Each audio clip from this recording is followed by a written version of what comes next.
Hello, and welcome back to Wendy's Way. We are continuing our journey in faith in our Bible 365 series. Today is day 86, and we're in the book of Joshua. We're going to be reading chapters 16 through 18. If you're just joining us for the first time, we are reading the Bible through in an approximate chronological order from the English Standard Version.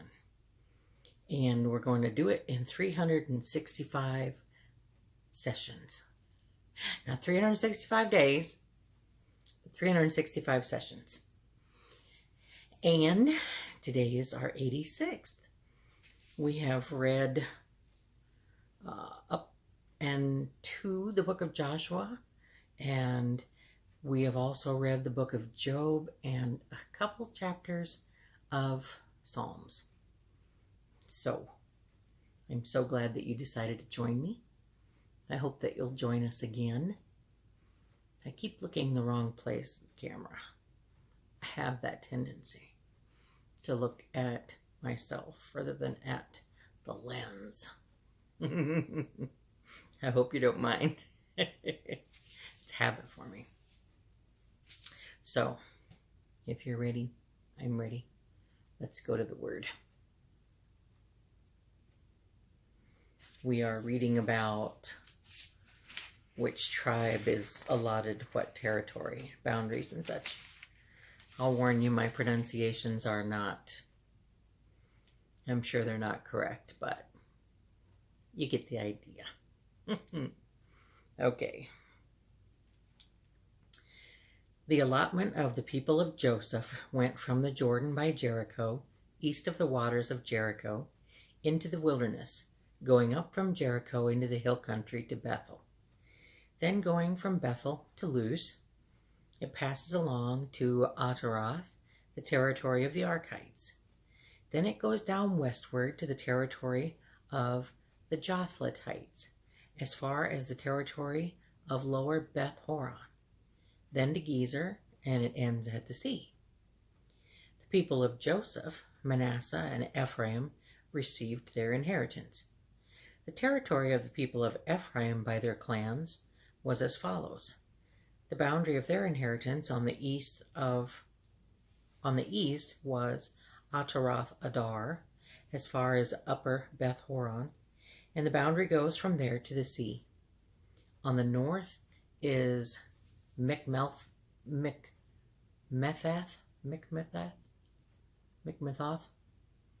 Then on the east, the boundary turns around toward Taanath Shiloh and passes along beyond it on the east of Janoah. Then it goes down from Janoah to Ataroth and to Naarah and touches Jericho, ending at the Jordan. From Tappuah, the boundary goes westward to the brook Kanah and ends at the sea, which is the inheritance of the tribe of the people of Ephraim by their clans, together with the towns that were set apart for the people of Ephraim within the inheritance of the Manassites. All these towns with their villages. However, they did not drive out the Canaanites who lived in Gezer. So the Canaanites who lived in the midst of Ephraim to this day, but have been made to do forced labor. Well, that's interesting.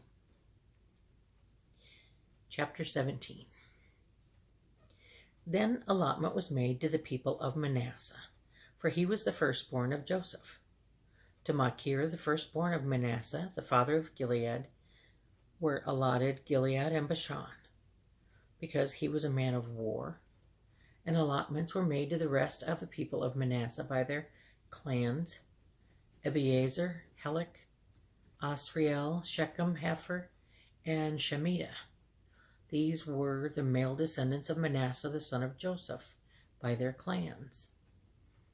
Now Zelophehad, the son of Hepher, son of Gilead, son of Machir, son of Manasseh, had no sons, but only daughters. And these are the names of his daughters: Mala, Noah, Ogla, Milcah, and Tirzah. They approached Eleazar the priest and Joshua the son of Nun and the leaders and said, "The Lord commanded Moses to give us an inheritance along with our brothers. So according to the mouth of the Lord, he gave them an inheritance among the brothers of their father. Thus there fell to Manasseh 10 portions, besides the land of Gilead and Bashan, which is on the other side of the Jordan, because the daughters of Manasseh received an inheritance along with his sons. The land of Gilead was allotted to the rest of the people of Manasseh. The territory of Manasseh reached from Asher to Michmethath, which is east of Shechem. Then the boundary goes along southward to the inhabitants of En-Tappuah. The land of Tappuah belonged to Manasseh, but the town of Tappuah on the boundary of Manasseh belonged to the people of Ephraim. Then the boundary went down to the brook Kana. These cities to the south of the brook, among the cities of Manasseh, belonged to Ephraim. Then the boundary of Manasseh goes on the north side of the brook and ends at the sea. The land to the south being Ephraim's and to the north being Manasseh's, with the sea forming its boundary.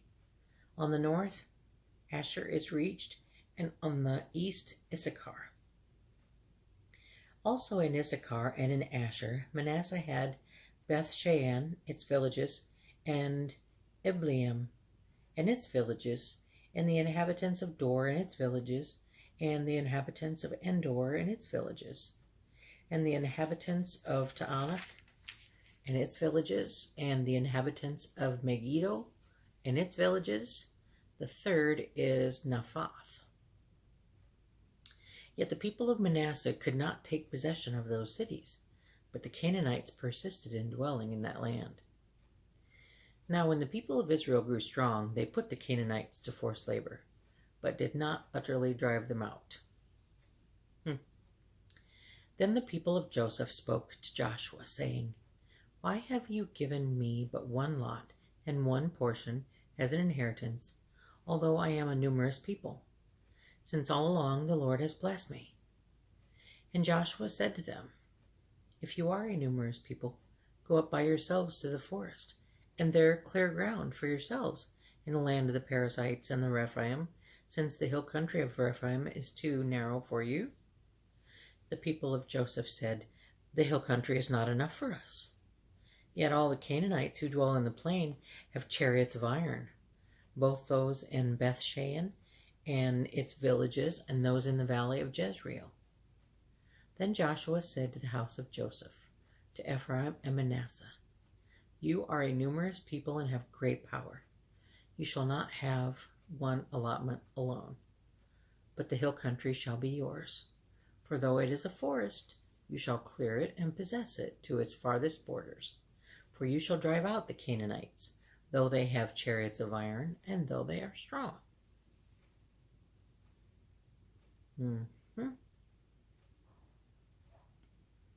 It can't all be handed to you on a silver platter.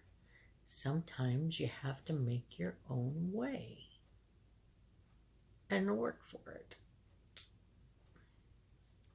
Chapter 18. Then the whole congregation of the people of Israel assembled at Shiloh and set up the tent of meeting there. The land lay subdued before them. There remained among the people of Israel 7 tribes whose inheritance had not yet been apportioned.